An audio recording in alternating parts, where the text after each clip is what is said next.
Well, around here, we know the VCU Peppas are one of, if not the best pep band in all of college basketball. But for one night earlier this week, another school could make that claim. But there is a twist. It's a story of a pep band for hire.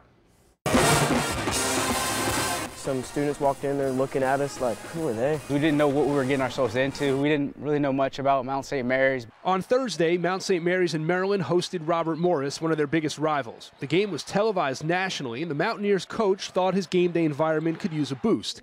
So he called the Peppas. We're kind of having these conversations about, man, I wish we could get VCU's band to come up here, and like just kind of demonstrate like how we can change the environment. If that name and voice sound familiar, that's because it's Jamie and Christian, a former assistant coach at VCU.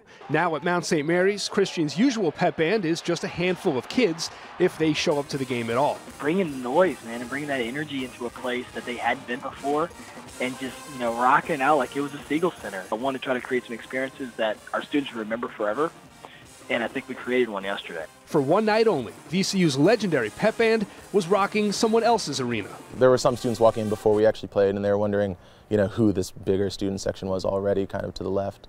But I feel like they were able to really kind of welcome us very quickly. And once they started to see what we were doing, they got really into it. I was worried because they were going to be like, we don't know you guys. Who are you guys? Why are they here? This isn't our normal pep band, but they loved the energy we brought. As good as the Peppas are, asking another school's band to step in as your own is frankly unheard of. But the Peppas jumped at the chance. They wore Mount St. Mary's t-shirts, they tailored their playlist, and changed some of their trademark chants so that for one night, the Peppas were Mountaineers. It was lit so much last night. Me and Matt even got a picture with one of the star players on the team, and he came up to us afterwards. He was like, gave us a big hug.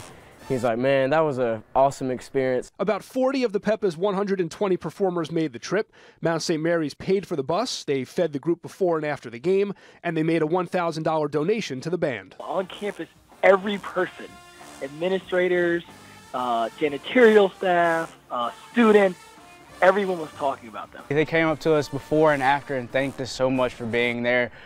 Just talked about how they more than likely wouldn't have won the game if we weren't there providing the energy, and they were just so grateful. And like Matt said, Mount St. Mary's did win on Thursday, so the Peppas still haven't seen a loss in 2016. Find more sports right after this.